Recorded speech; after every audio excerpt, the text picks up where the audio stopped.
So the next film we're going to review is The Day Shall Come, directed by Chris Morris, that came out on October 11th across UK cinemas. Luca, tell us a little bit about this film.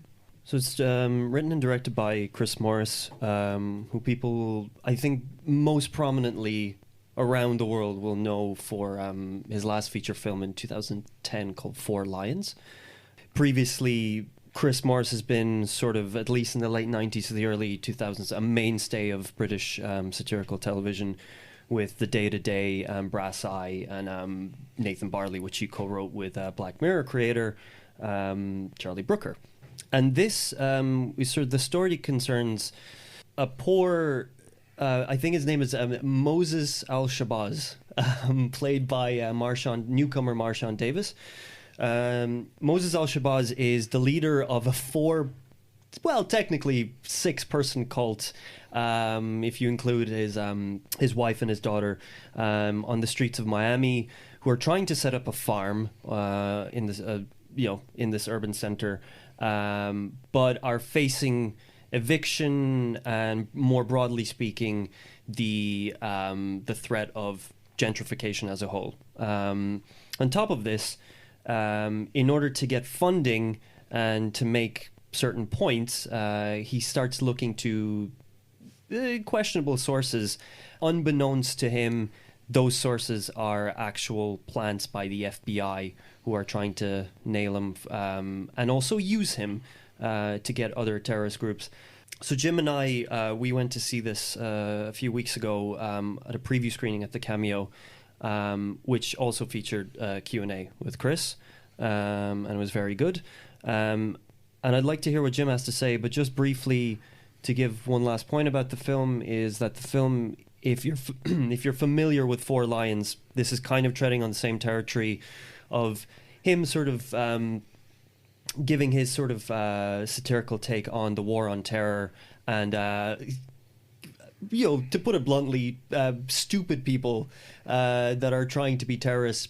But in this case, unlike Four Lions, they're less stupid, and there is more of a melancholic, more of a tragic angle than perhaps Four Lions. So Jim, what do you think?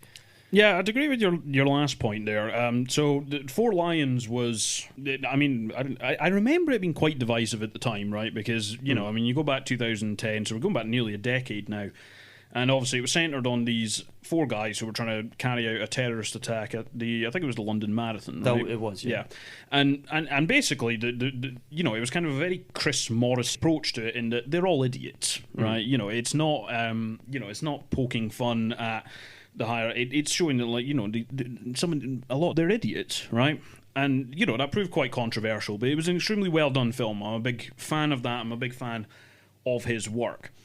What's remarkable, I find, about The Day Shall Come is a little bit that last point you made, whereby this is a far more melancholic film than Four Lions, and I think it's got less razor sharpness than something like The Day to Day or Brass Eye.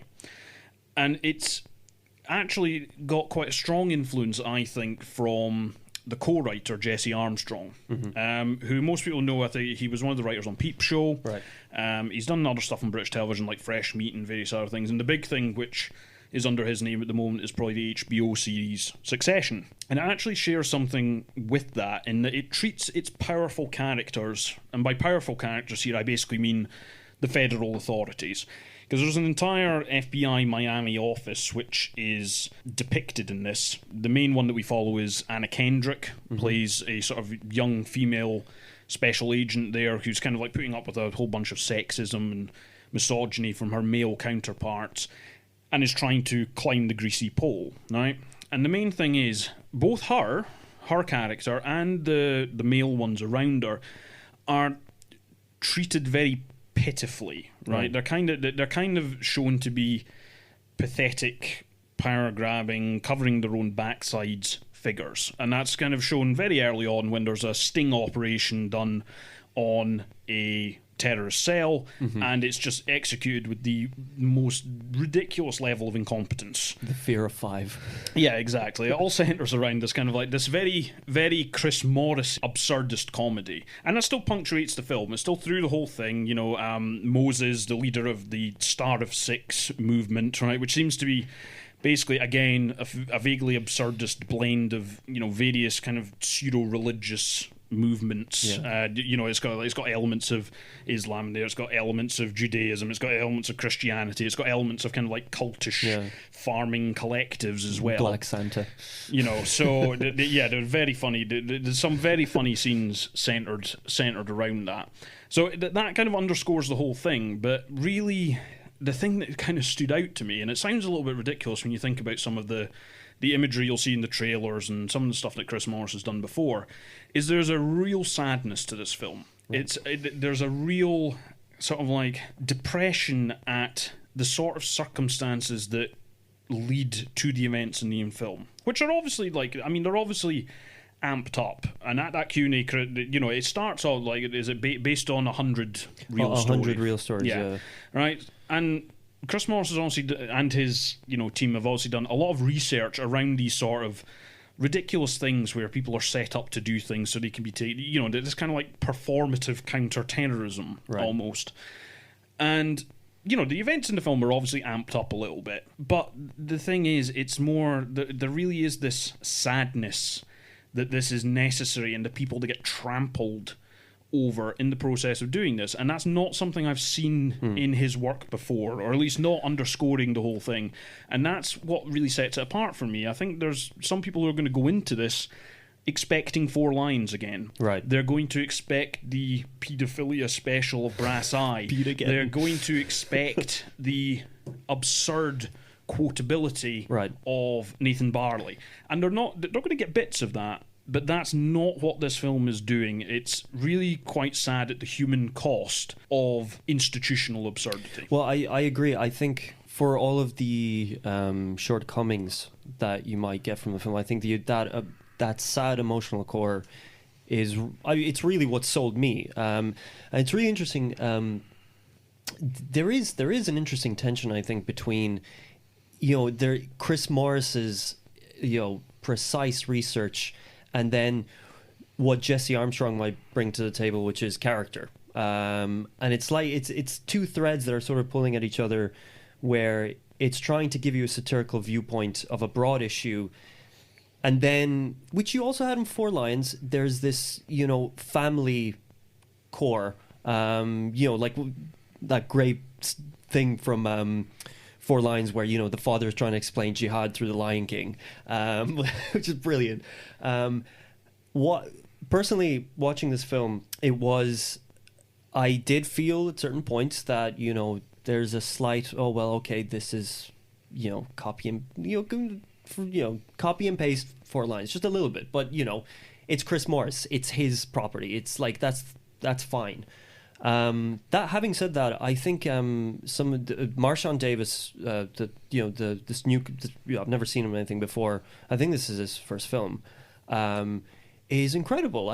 He's so arresting. I mean, I don't know. Like, he reminded me a little bit of Trayvon Rhodes in Moonlight, where he's this sort of hulking figure that's intense, and when you see the character giving his, you know, speeches and stuff like that, he's like, oh yeah, this is the leader of this cult thing, and then this like hulking tenderness with his family, and then the third register, which is just the sort of Chris Morris, I don't want to say stupidity, but more naivety, I guess, is the thing.